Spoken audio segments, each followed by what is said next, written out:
This morning for Ignite, looking at prospecting, looking at lead generation. Again, my name is Philip Way Realty Group, Keller Williams. I'm also part of KW Land and KW Commercial, managing director for the commercial here at Cedar Park, and I've been on the Agent Leadership Council since 2018, just to let you know who I am. But what we're looking at this morning, prospecting and lead generation. And if you do have questions, we'll have some times to stop through the presentation, or you can save them and we'll have Q&A at the end so that we can make sure that we have everything covered. But we're going to look this morning at the 4 laws of lead generation, how to build a lead generating network, and then where to find new business as you are growing your real estate business. And I've geared this, the focus is for new agents, but what I've learned is that seasoned agents still need to be learning as well. In fact, if you try to lead, you can't lead unless you know how to follow. So this is for new and for seasoned agents to possibly jar some memories or help you recall some ways that you can be generating as you go about your day. So there are 4 laws of lead generation. And the first law is to build a database. And there is a database for you Star Trek nerds and music lovers, a database.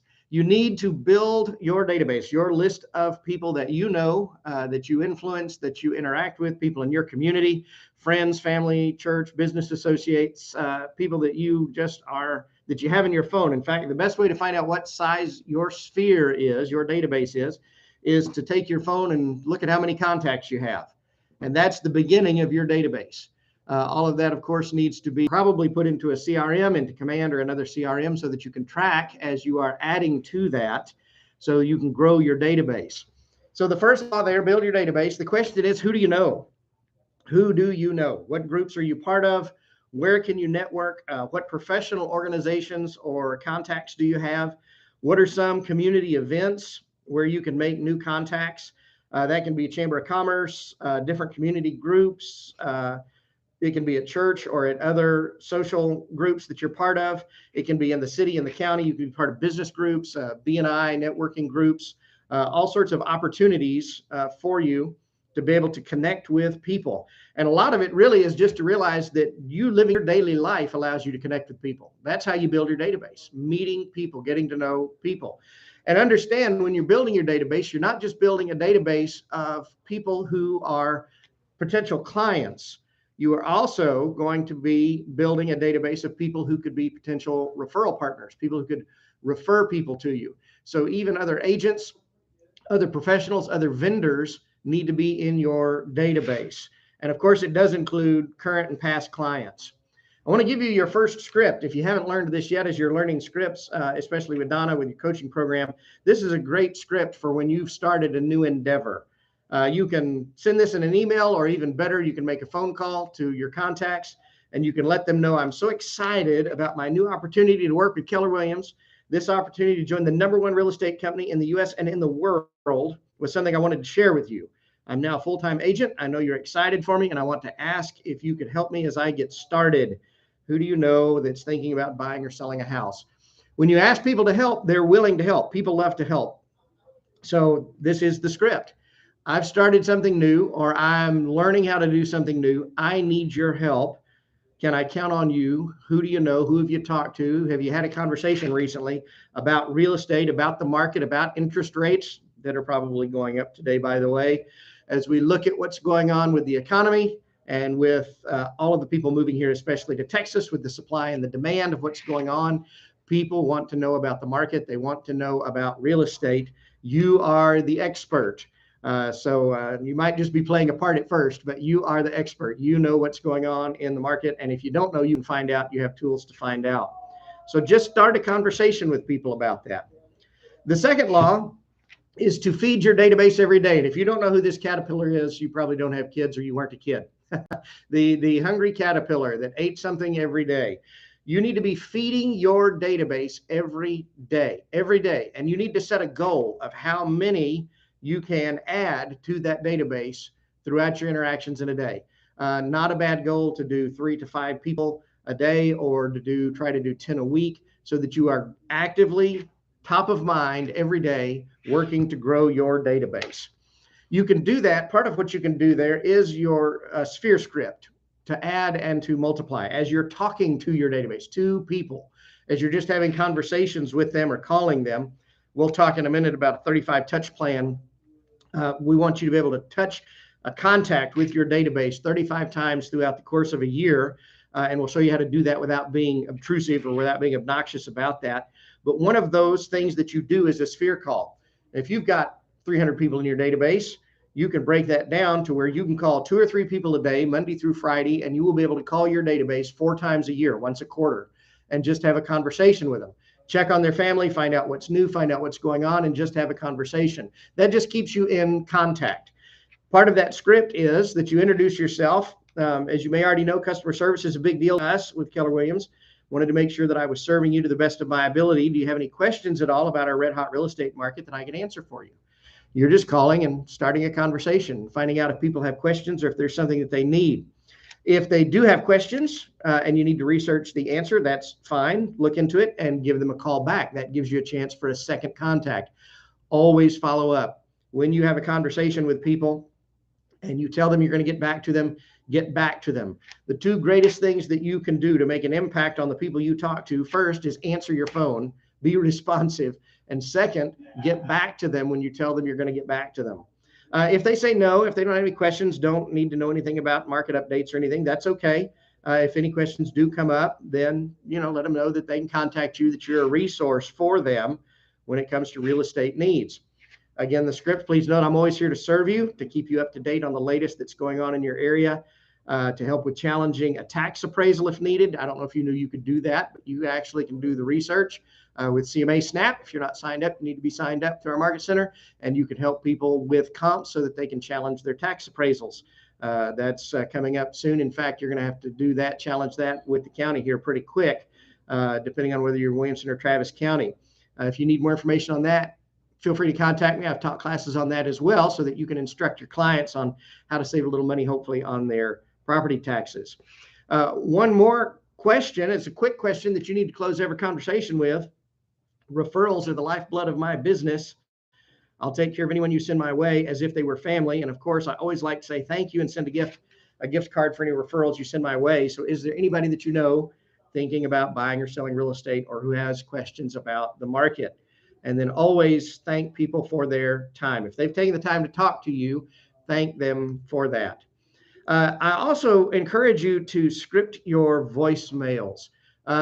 Probably 7 out of 10 times when you call somebody, they're not going to answer the phone. You're going to get a voicemail, and you can text after you call, but I always leave a voicemail. There are some people I know that are notorious. They will call me and they will not leave me a voicemail and they will not text me. And at that point, I don't know if I just need to wait for them to call me back. I don't have any idea what it was about. I'm not sure. I usually do want to follow up and find out why they call me, let them know I missed their call. But leave a voice. It's just a courtesy. Leave a voicemail. And if you have Google Voice or another system like that, you actually can have the voicemail emailed to you so you can read it in case you don't have time to stop and listen to it. But script your voice messages. I say this because I worked with an agent in the past, and he admitted he was horrible about leaving voice messages. And he and I were in the car driving to show a property, and he was leaving a client a voice message and left a long rambling message that didn't make any sense. And he had figured out what buttons to push to let you re-record the voice message. So he pushed the button and it started over and let him do it again. And he messed it up again, and he did it a 3rd time. And the 4th time, his message was, man, I just can't get this message right. This is so horrible. I'm just going to have to start over again. And then he pushed the wrong button and sent that as his voice message. So script your voice messages. It does not hurt. And after you've done this a few times, you won't even need the scripts anymore. It'll just become part of your conversation. But it helps you stay on point, stay on focus, not ramble, and not worry about what you have told them or what you've left them. I'll be able to send this presentation to you, by the way, when we're done, so that you've got the scripts that we mentioned. The 3rd law of lead generation is communicate with your database systematically. What we have here is a failure to communicate. If you are not communicating with your database, it will die. People will drop off. And when you do get in touch with them, you will find out that their neighbor, their friend, or somebody who sent them a marketing flyer is helping them sell their house. And yes, they remembered that you were a realtor, but they didn't think to call you. So communicate, communicate, communicate, communicate. The more you talk with them, the more top of mind you are, the more you have an opportunity to remind them who you are and what you do for a living. And this is the 35 touch plan. I know the MREA now, I think, has 36 touches. They've added one. It used to be 32, then it was 33. The point is, you want to be in communication, and here are multiple avenues for you to be able to do that. The first four that we've already talked about are your sphere calls, where you call your database once a quarter. And you can figure that out. And usually, depending unless you've got a massively huge database, that's less than 10 calls a day. Start your morning. That's how you need to start your mornings. In fact, when you start your morning, you need to lead generate, because that's the engine that drives your business. You need to be prospecting. As you do that, first thing you need to do is get on your social media, Facebook, LinkedIn, and Instagram. Look at people who have birthdays and wish them a happy birthday. Be in contact that way through social media. Then make your sphere calls. Then you've got 3, 5, 10 people that you can call, have a quick conversation. You'll probably mostly just leave messages with them, follow up with a text, and then send an email sometime through the course of the day. Hey, hope you got my message. Just wanted to check in, make sure everything was okay. And that actually takes that one touch and multiplies it. So you actually have multiple touches, and they know that you reached out to them, and it keeps you top of mind. So there's the sphere calls. There's the social media posts tagging on their birthday, special events, sharing neighborhood news on neighborhood pages. You also can send anniversary cards. These are for birthdays, for weddings, and the anniversary of the house purchase. Keep it on your calendar when they bought their house, when they closed their house, when you help them do that, and send them an anniversary card. How many people get an anniversary card on the anniversary of when they bought their house? So you can keep in touch that way as well. Also, you can plan events, customer appreciation events, where you can do something with small groups. You can do this at the park. You can host some kind of a party. Good times of the year to do that are Easter, summer break, when school is out, July 4th, back to school, Thanksgiving, and Christmas. That was kind of curtailed over the last couple of years with COVID and everything that had been going on. But as things are opening up, people are going out to the parks. They're doing things outside. Just host a get together. Invite people to come, provide some snacks, provide some food, some games, and just let your clients mingle, let your friends mingle, and just be a party host.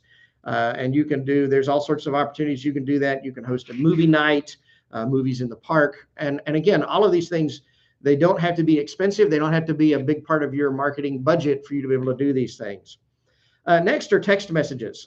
Twice a year, I will try to go through, and you can set this up through command to do this in a smart plan automatically, where you can send a text to everyone in your database. I encourage you to do that at least twice a year. I do it Memorial Day and Labor Day. Just, hey, we're getting ready to kick off the summer. Hope your kids are great. Hope you have good plans for the summer. You know, by the way, summer is the hottest time of the year that people want to buy or sell a house. If you have any questions about the market, give me a call. Labor Day, hey, hope you got back to school okay. Hope everything's going well for you as we get ready for the fall. Here, of course, Labor Day is in September, so it's still 100 degrees. So you can wish for the cooler weather coming in the fall. But just a short text, again, just to keep yourself top of mind. Handwritten notes are also good twice a year. April and October, good times of year. Just pick 2 months and just send a handwritten card. Nobody sends handwritten cards or letters in the mail much anymore, it seems. All the mail is just junk mail and bills. Nobody even likes getting the mail anymore. It's a novelty to get a handwritten card. So just take the time to send a card to your database. Hot Sheets, once a quarter, put out a market update. You can get this information from the Williamson County Association, from ABOR. You can get this from Inman News. You can get this from title companies. They will have hot sheets and news updates and market updates that you can put together, that you can brand pretty easily and send out an email marketing update. And again, that's something that you can set up through the smart plans and send out through command. You can also do a monthly newsletter if you want to. That's 12 touches. And with the newsletter, always give people the opportunity to unsubscribe if you're sending out mass communications. Give them that opportunity so that you're not spamming them. But just send out tidbits, tips for the year, how to declutter, how to clean, how to prepare, how to winterize, how to summarize the house, gardening and lawn tips, home care, maintenance.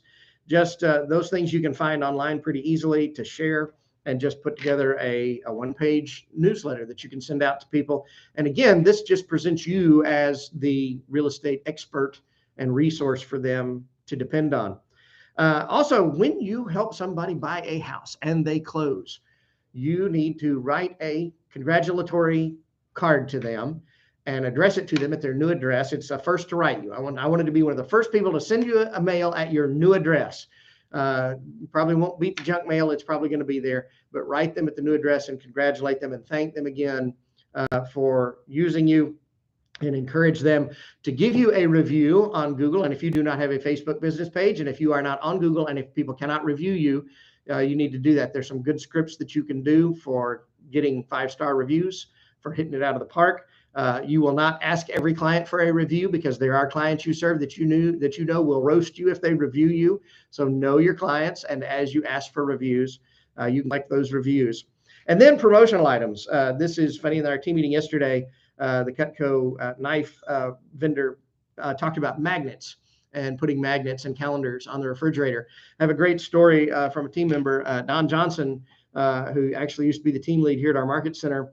He had started in real estate. One of his first promotional items to give out was to give 100 or so of his clients a calendar magnet for the year with his information on it. It went up on the refrigerator.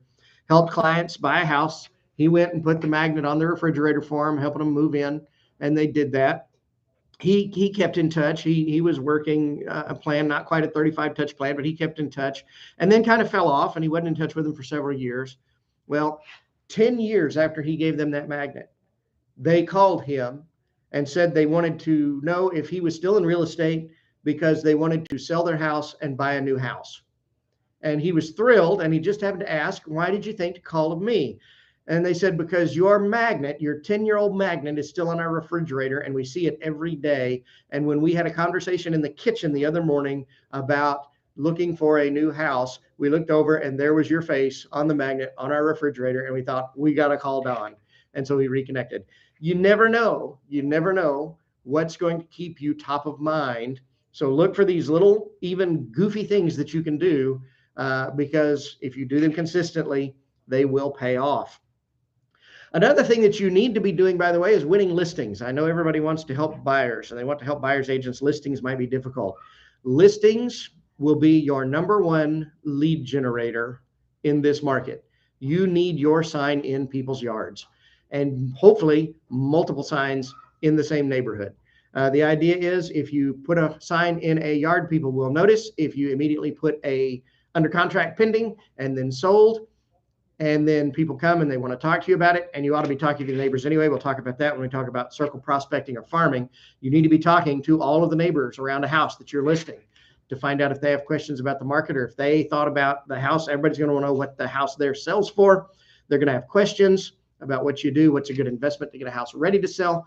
Have conversations with people in the neighborhood. Don't just stick the sign in and run. Find people out walking the dogs. Find people out doing things in the neighborhood and talk to them. And if you drive through a neighborhood today, you'll see multiple realtor signs in any given neighborhood. How much of an impression does it make if you drive through a neighborhood and you see the same sign in multiple yards? It's market share. It shows that you own that neighborhood, that you are the neighborhood expert. Now I'm going to tell you a story. We listed a house with my team in Gerald last year, and put the sign up, and there was a competitor sign, a pretty famous competitor who has billboards and is on the TV and on the radio, and who does a lot of advertising. And he had a sign on a house across the street, and his sign said for sale. We had actually used that house as a comp. It had been on the market for days, for almost a month, which was strange at that point in time because things were going so quickly. We put our sign in the yard. It went active on Thursday. We had 5 or 6 offers by Sunday night. Monday, we went under contract. Monday at 11 a.m., I was out to put an under contract rider on the sign in the yard. And I got a call that afternoon from somebody who referenced the house. They live next door, and they referenced the house across the street.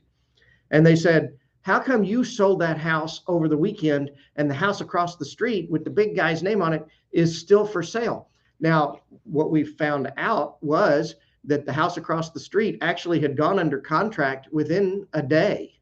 It had gone on the market and gone under contract in a day, but the agent never went out and put under contract or pending on the sign. So 35 days later, it still said for sale.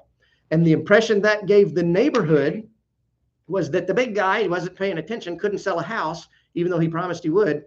We were under contract over the weekend and had multiple listings then in that neighborhood because of the sign and how quickly it changed. So you need to get your sign in yards.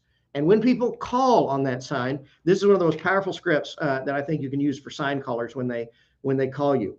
The objective is get your signs in the yard. If you need coaching on listing, I've got another class that I teach. I'll let you know when we'll be doing that on listing checklists and what to do and how to win listings. As you lead generate, you're wanting to find people who want to sell their house. You want to get your sign in the yard. And when you do, then people are going to call you. When they call you, answer the phone. Answer the phone when it rings. I tell every new agent that comes into the office, your ringtone should be cha-ching, cha-ching, cha-ching.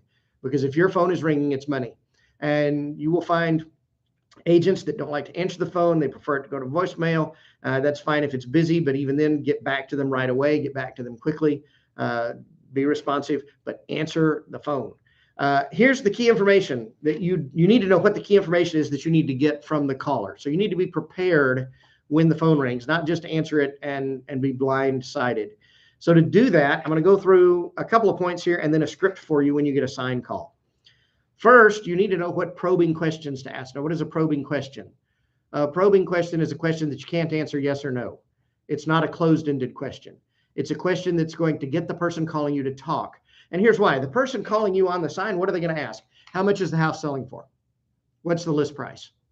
If you tell them and give them exactly what they want, thank you, we'll call you back. And they hang up and they're gone. And they may or may not. You have no idea what they were looking for. You have no idea if they have an agent. You have no idea if that was a possible lead. You have no idea.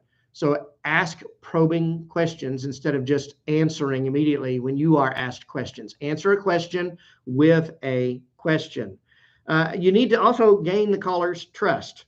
You need them to lower their natural defensiveness, and that's just to engage them in conversation, to ask them questions. And the best way to get someone to lower their defensiveness in a conversation is to listen to what they say. Too often when we're in a conversation, we ask a question, and while they're answering, we're thinking about what to say next. Listen to what they're saying so that then you know how to respond. You know you've done this with people when you've had a conversation with somebody and you know that you're talking, but they're not listening. And they may be shaking their head saying, but they're not listening. So listen with the goal of being able to respond and mirror them. To match someone on the phone, speak at their pace. Listen to their tone. Don't try to rush them. Don't try to rush yourself. Mirror them, and that will increase their comfort level. Now, remember, too, that whoever is asking the questions is in control of the call. It's a myth that the person who talks the most is in control of the call. That is not true. The person asking the questions is in control of the call. That's why you want to ask a question, answer a question with a question, because when your caller calls with a question, you want to ask a question and take control of that call so you can steer it the direction it needs to go. So the caller's going to call, your phone's going to ring. They're going to say, "Hey, I was calling about the house on 123 Main Street. What's the price? What are they asking for that house?" And what you want to reply is, "That is a great home. We're getting lots of calls. Trust me, if you've got a listing, you're getting lots of calls. We're getting lots of calls on that one. Are you looking to buy a house?" And they may say, "No, I just live in the neighborhood." They're just curious. They just want to know. If they do live in the neighborhood, they're a potential seller lead, or they might know somebody else in the neighborhood that is looking to buy or sell. So always remember, even if they answer no, no is not an objection. No is an opportunity. No opens the door for you to be able to classify them to figure out how to go on with the conversation. If they answer yes, "Are you looking to buy a home?" Great. Let me pull that information up. While I'm getting that information, what price range are you comfortable with? Find out what kind of a price range, what they're looking for. You can ask questions here. If they do answer that question, you can ask questions about pre-approval, pre-qualification. That gets you to some important information points that you need to know. If they do give you the price range, great. Are you already working with an agent? Are you just looking on your own? If they tell you they don't have an agent, fantastic. You now have a buyer prospect. And you can say, "I have that property pulled up. It's in your price range." If it is, let them know what the price is. If it's out of their price range, tell them that you can help them find a house in their price range. You can set them up on a buyer instant notification program, and I can help you do a search so that we can find every house as soon as it comes on the market, because with the way the market moves, we want to know immediately when something's available. So let me help you find in your neighborhood with your criteria, with your price. That way it's not just you spinning your wheels looking and finding a house only to find out that it's priced too high or that it's already under contract, that's already pending. So let me help you fight some of that, prevent some of that frustration. And schedule a time to meet. You want to get in front of them. Here is a real world number. Over 70% of people who hire a realtor hire the first one that they meet in person. Over 70%. So your goal is to not be virtual. It's not to be remote. It's not to Zoom with them. It's to meet them for a cup of coffee, or to meet them at their house, or to meet them at your office, to meet them. Over 70%, the first realtor they sit down and talk to face is who they hire.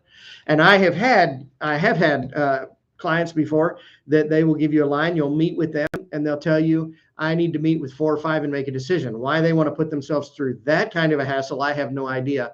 Again, I've got a script I can give you for your listing presentation, 20 questions to give them to ask every other realtor that they're going to interview.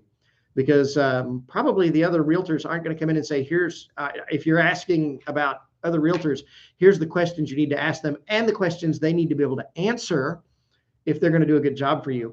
By the way, I did have an agent that took the 20 questions, gave the 20 questions to a client, and the client asked the first question to the agent who gave them the sheet, and the agent did not have an answer. Do not give the 20 questions to ask a realtor to a client unless you know the answers to the questions. So study up on it, know it, and then use that in your listing presentation, again, to be the expert. But schedule a time to meet with them. I've got this scripted like it's for a team to meet with one of our buyer specialists, but this is for you.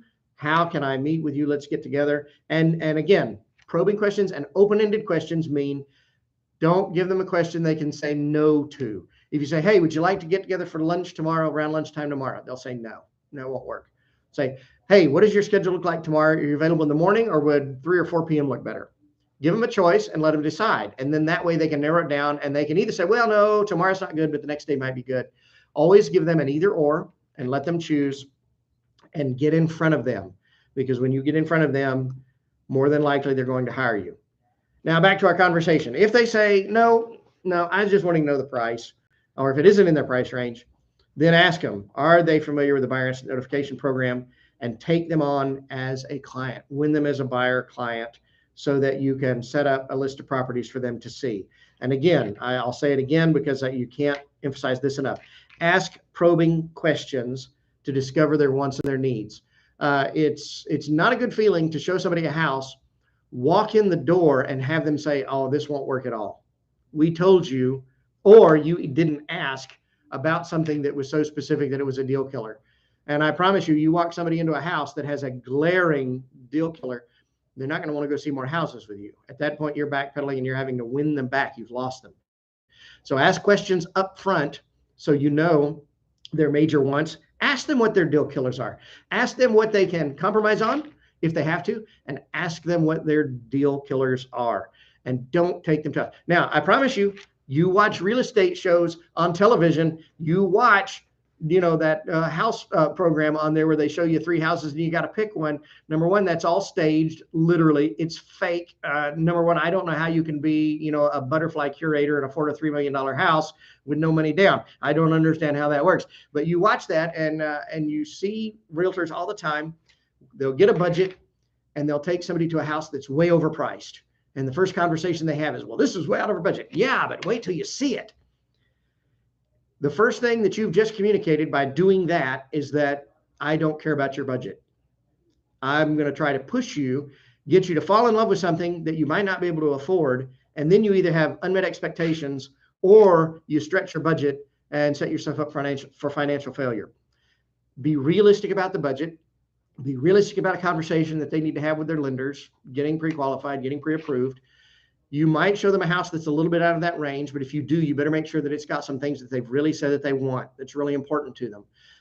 But stick to what they want, because by doing that, you're proving that you've listened. And that is a bigger part of communication than speaking.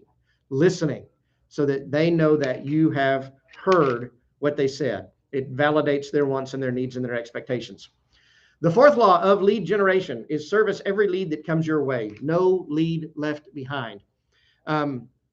This is a pet peeve of mine because I know agents that get busy, and I understand you will get busy. You do the things consistently, you lead generate, and you will get busy. And what happens, and what experienced agents will tell you, is you get busy and you get going and your business increases. And you get so busy with the business then that you stop doing the lead generation things that you have been doing on a daily basis.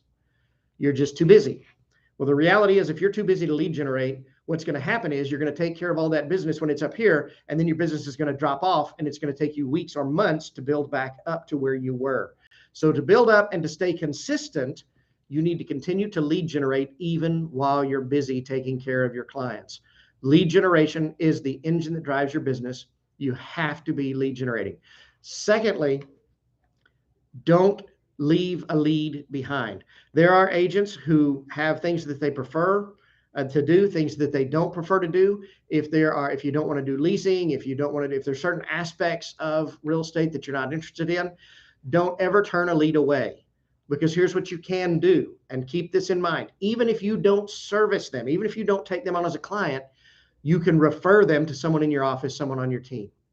You know, and you need to know, leasing specialists, buyer specialists, listing specialists, people who specialize in farm and ranch land. We'll talk about commercial in a little bit. Other aspects of real estate that you may not be involved in or may not want to be involved in. Don't turn the lead away. Don't say no. Refer them to somebody else. Because if they've called you, if they've made contact with you and you hand that lead or turn that lead down, you've just given money away, because you could have referred it for a 25% referral fee. And what you've done is you become a lead generator for another agent, giving them business they can work, and you get paid for it. So everybody that talks to you is potential income. Don't turn people down. And if they're not qualified to buy, if they can't do it in this market, it was on the news last night that the average home price in Austin, Texas, yesterday hit $499,995. $500,000 is the average home price. And they had on the news a couple that is trying to buy a first time home. And they don't know how they're going to do it. Well, number one, not every house is $500,000, but if they're not qualified and can't do that, you can help them rent, find a place to lease, and in the process, help them build their credit and find ways to build some income so that they have money for a down payment. You can get them if they need credit repair. Again, people will come and they won't qualify, and people immediately turn them down. Don't turn them down. That's a lead. Help them, service them, and when they're ready to buy and able to buy, they will come to you. My most appreciative clients are clients that could not buy but leased, and we worked with them through that lease and then prepared them over 12 months to buy, and within a year they were able to buy their first home. And those people are immensely grateful, because most realtors won't give them the time.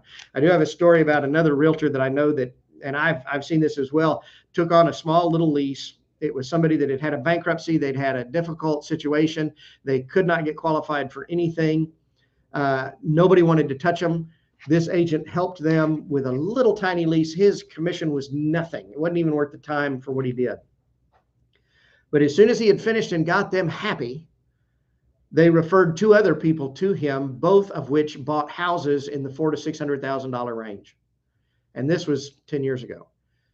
So they knew people, they had friends, they had been in business, they had gone through bankruptcy, they had to settle for leasing a house in not so nice part of town. And what did they do? They still knew people, still had connections. When the realtor took the time to take care of them with their little need, they referred it. Now, over the course of the next 3 years, that realtor from that one client closed enough business. Volume was about $4 million in business off of that little lease that nobody else would touch. I had the same thing where I had a commercial client needed to find a smaller space for their print shop. And we looked, it took us 6 months to find an air-conditioned space where they could fit their equipment and run their business. And it took a long time, and we looked at a lot of properties and finally found one. And as soon as we closed on that lease, and I mean, I worked 6 months, and for what it paid, it was nothing. Worked it, hung on to it, got it finished. And when we closed, the day we signed the lease, he told me, by the way, we own 4 other businesses. We want to buy rental houses, and we want to buy 2 condos downtown that hadn't even been built yet. And those are $1.2 million a piece. From him and from them and from this family now, they're one of my major, I think they're my second largest investor clients in my commercial sphere now. because of one little lease. No lead left behind. Anything that comes your way, if you can't work it, you can refer it and you can stay in touch. So every lead, work it, refer it, or if they're not ready to do anything, put them on a drip campaign. Again, this is the Command Smart Plan. This is emails, text, the 35 touch, so that they're getting contacted, so you're in touch with them, so that when they are ready, you're top of mind. If you fail to capture a lead, you're giving away your paycheck. One financial planner said, if you give away business, it's like a tax on stupidity. You're paying a tax on your own stupidity. You're giving money away. So no lead left behind. Want to talk quickly then about building a lead generating network, where it is that you can go to build a lead generation network. The first is by farming. You've heard the term farming a neighborhood. This is to pick an area, to pick a geographical area or a neighborhood, study that, become the neighborhood expert, send flyers, put door hangers, go door knocking, host as many open houses in that neighborhood as you can, so that you become the neighborhood expert, you become the face and the name that people associate with that neighborhood. You need to know about coming soons, about just listeds, about under contracts in that neighborhood. And if you have a house that is coming soon, to farm it, to circle prospect, it means draw a circle around that property and pick 50 to 100 homes around that property and send them a postcard, call them if you've got a calling program, or better yet, go door to door on a Saturday, nice weather, go outside, knock on the doors, meet the neighbors, tell them you're listing a house. Let them know you've listed it. Let them know if it goes under contract right away. Let them know if there are multiple offers. Great multiple offer script. If you list a house and get multiple offers, you need to go talk to the neighbors and say, I have buyers who are actively looking at this neighborhood to buy a house, and they didn't win on this one. Would you consider selling yours? We have a buyer in hand looking in this neighborhood. Great script. And just sold. So you have contacts. You've got coming soon, just listed, under contract, and just sold. If you just do 100 houses around that, on those 4 times, number one, in this market, those people are going to see you 4 times in about 2 weeks or over the course of a month. You become the neighborhood expert. You also can lead generate by probate. This is something that a lot of agents overlook, and it actually is a need because people die every day. And people need help because the executive of the state usually has to determine what to do and how to do it. And usually if there is a house involved, they have no clue where to go or what to do. I know one agent that, a mega agent in California, that all her business is probate. She has a network of probate attorneys that connect her with the executive of states when they're working through a probate case. They recommend her as an expert to walk them through it. And she's got a program to help them get the house ready, do what has to happen to do an estate sale, to get the property ready to sell, and to walk with them through the sale of the house at a very sensitive time for the family. So you need to be talking to attorneys. You need to be talking to attorneys anyway, because another great lead generator is life change. Life change when people are married or divorced or have any other kind of issues. If they're posting on social media that they're having children or adopting, their family's growing, they might need more room. Watch for those kinds of things, because life change is a major driver behind buying or selling a house. So get to know some probate attorneys. Title reps can also introduce you to people that can help with that. CPAs, financial planners also work with probate attorneys to help people as they settle out accounts and as they settle wills and estates. And if you go with this far enough, each state has an annual probate trust attorney convention.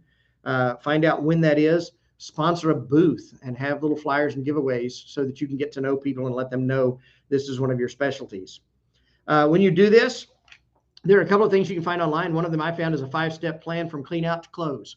How do you get the house ready to sell? What do you need to do, knowing it wasn't your house, it was your loved one's house, but as the executor, here's what you need to know to get the house ready to sell. Schedule an organizer or a stager to help plan with that, and have host or help manage an estate sale, a garage sale, or whatever event is used to get rid of all of that in the part of the process.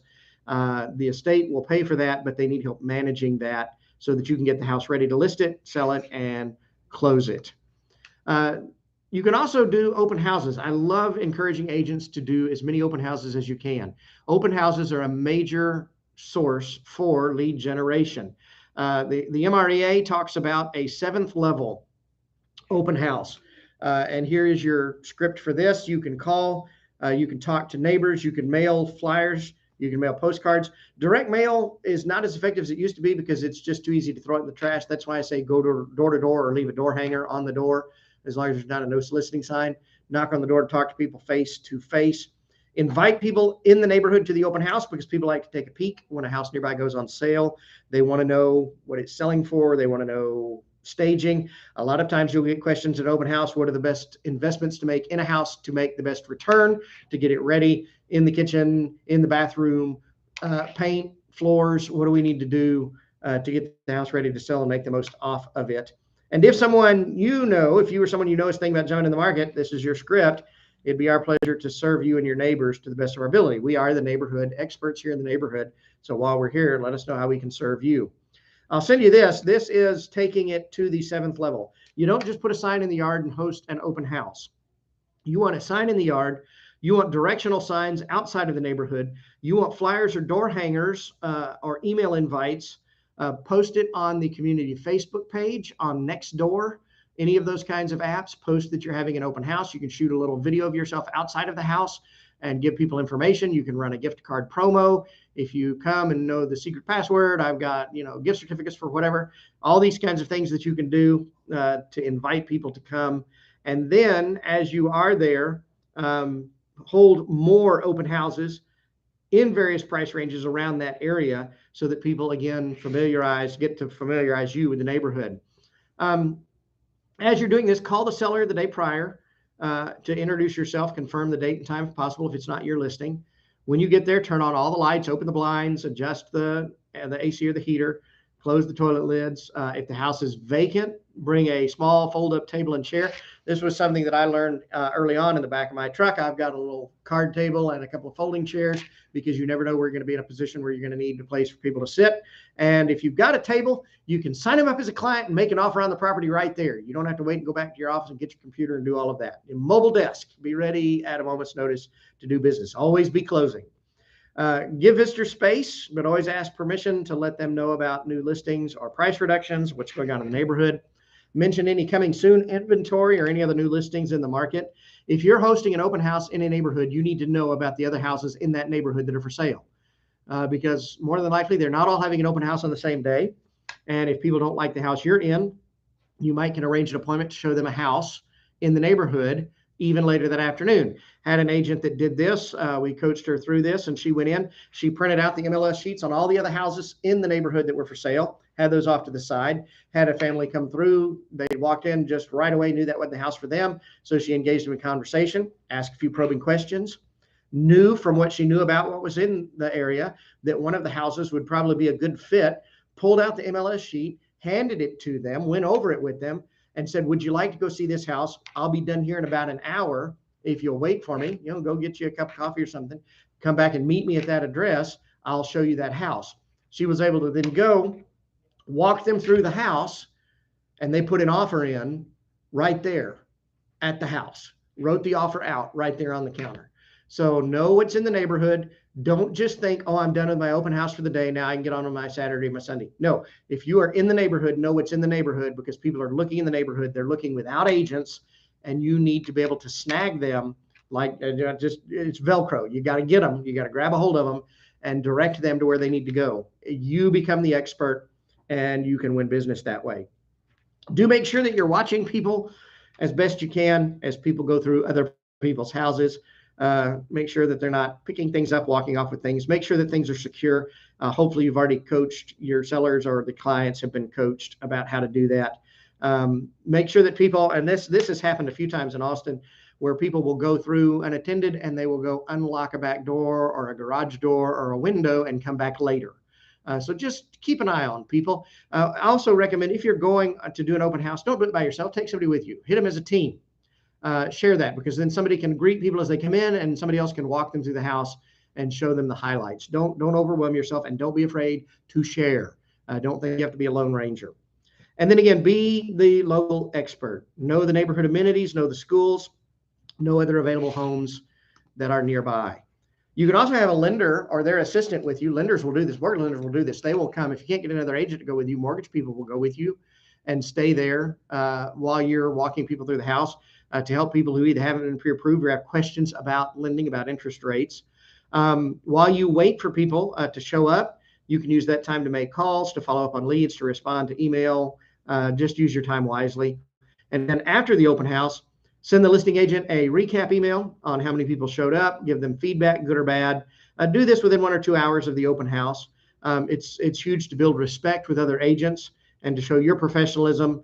And then quickly they'll be calling on you to hold more open houses for them. Again, the goal too, to be holding your own open houses, or to be so busy with so many listings that you have to ask agents to help you with open houses.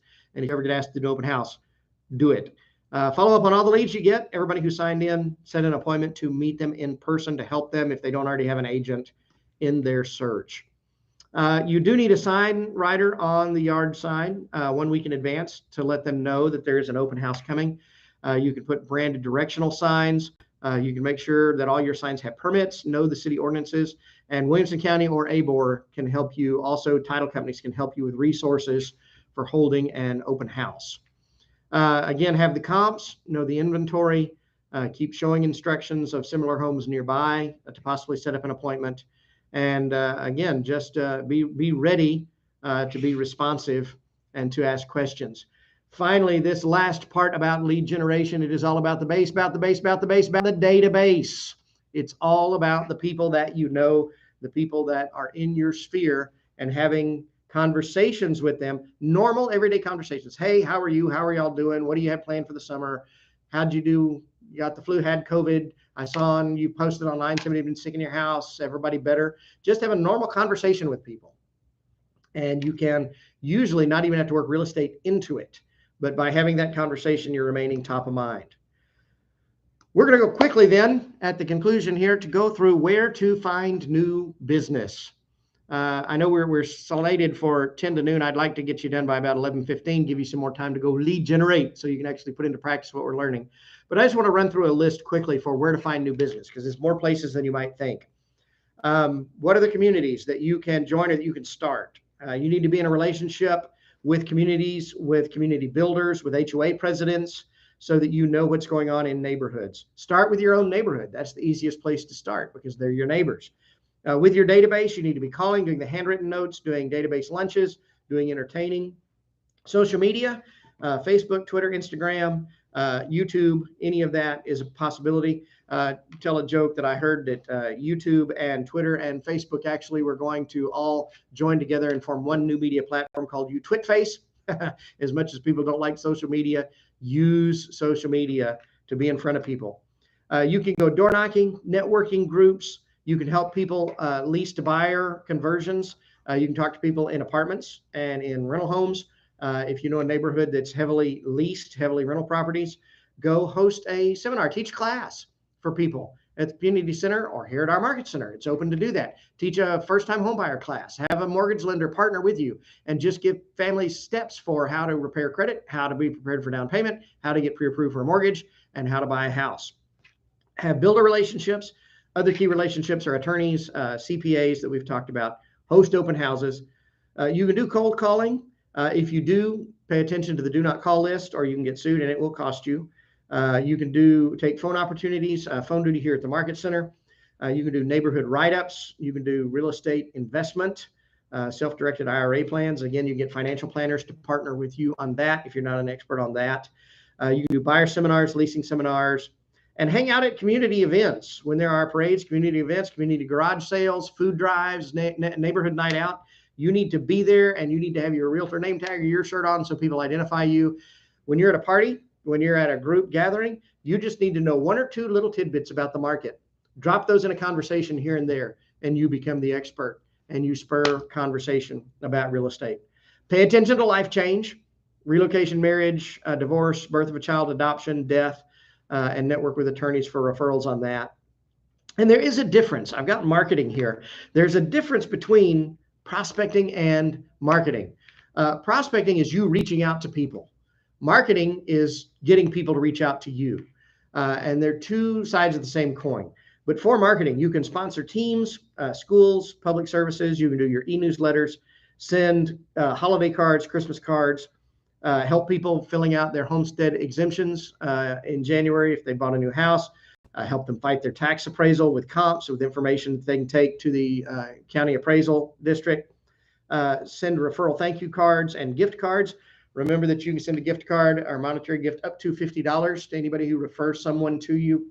Take care of people like that. Just a small thank you with a restaurant gift card or something like that to say thanks. Have the first to write you letters, birthdays, weddings, anniversaries, and those kinds of events.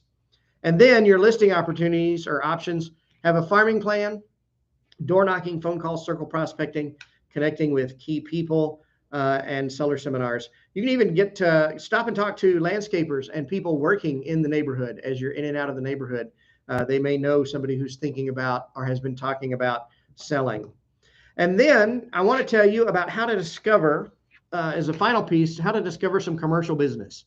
What we've talked about is really for residential focus. As a residential agent, you may not be interested in commercial. You may not know about opportunities for the commercial world. Of course, as a realtor, you can work in the residential or commercial world.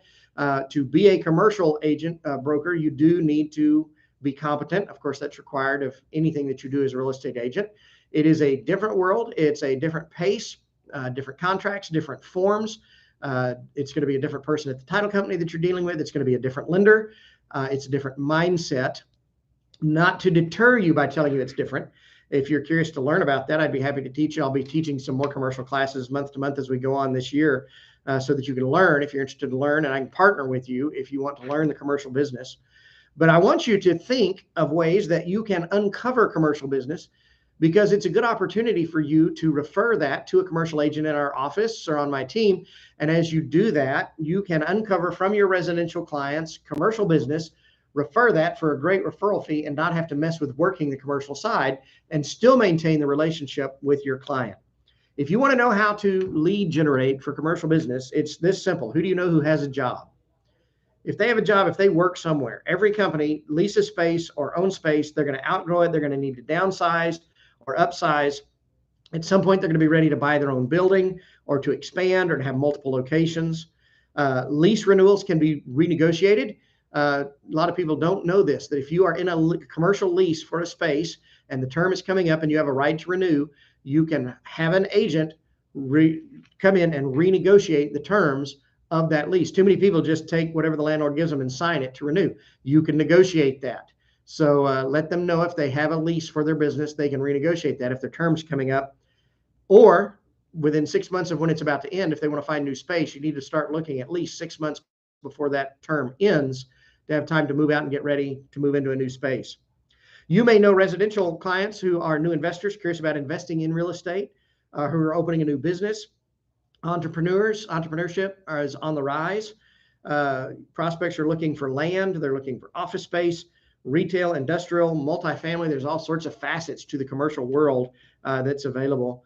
And you also need to know that residential buyers might need a home with a home office. Where do they work? Or do they need to lease a small office if they don't have a home office or can't work at home?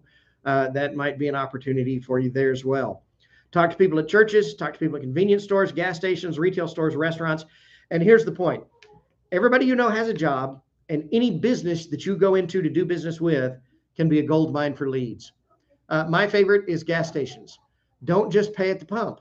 Go in and talk to the people behind the counter, because as you talk to them and as you get to know them, you go into a gas station and ask them, they're probably going to know or have the owner know that they want to buy another location, or they're looking to upsize, or they're looking to lease something new, because commercial agents always are looking for people who do multiple transactions, and most commercial clients will do multiple transactions. One of the great things you can do is if you uncover a commercial need and refer that over, unlike residential where it's a one and done, you refer it and you get paid and you're done and you move on, and they may not buy or sell a house for 7 to 9 or 10 years. You never know with this market. With the commercial world, because there are multiple transactions, you refer a commercial client, every transaction that client does, you get paid a referral on for sending them over to a commercial agent. To put that in perspective, to put that in monetary terms for you, I have an agent that referred a client to me that is one of their residential clients just bought a house, and they have partnered with 3 or 4 people through a business network, and they have pooled funds and gotten approved, and they want to buy multifamily. They want to buy an apartment complex. and their budget is $5 to $7 million for an apartment complex. That is a whole different world when it comes to real estate feasibility option period that could be a year or longer to do all the work necessary to put that deal together. But here's why that agent referred that to me. On the low end, if we find what they want, that referral fee for that agent is going to be to the tune of about $40,000, $45,000 for one referral. And if they're buying one apartment complex, guess what? More than likely, they're going to have other endeavors and other businesses that they're going to be able to do. I remember a time when I was in inside sales, business to business, telephone sales, and $40,000 was a really good salary to be making a year at that time at that job. Can you imagine doing that with one referral? Now, they're not all going to be $3 to $5 million deals. They may be much smaller, but if you get paid that, it becomes a second revenue stream for you in your real estate business. So as you lead generate, as you do the 35 touch plan, as you take care of your database, as you ask these questions and answer your phone, always keep in mind that everybody you talk to has a job or has had a job or is married to somebody who has a job or knows somebody who has a job. And any business you go into is a gold mine for leads. And as you find those leads, send those over. And of course, what we do here is we've got a mentorship program. If you want to learn the commercial side and you find that lead, we'll work it with you and share it with you and split that commission 50-50 with you so you can learn the business. And if you want to become a commercial realtor, we have to do that for your first 3 deals anyway to qualify you and make sure that you know the ropes to do that. And I promise you, you will know within your first or second deal whether or not you want to pursue commercial business or not. You'll just know if you have a taste for it or not. If you love it, I'll encourage you. We'll help you. We'll give you mentorship and coaching to get you up and running to do that. We've got several that are doing that through our market center right now. Some that are ready to close a second, third, or fourth deal because they love it and are making that shift. Others try it one time and say never again, but they continue to refer business because if you can find it and refer it, it's easy money. It's you handing off a lead to make a referral fee, and all you have to do is make the connection. So I appreciate your time today. I'll open it up for any questions. If you have any questions at this point, let me know. And again, I want to give back most of the time to you now, between now and lunchtime, so that you can actually put together a plan. And if you're not already doing this, get to work and start lead generating. Any questions?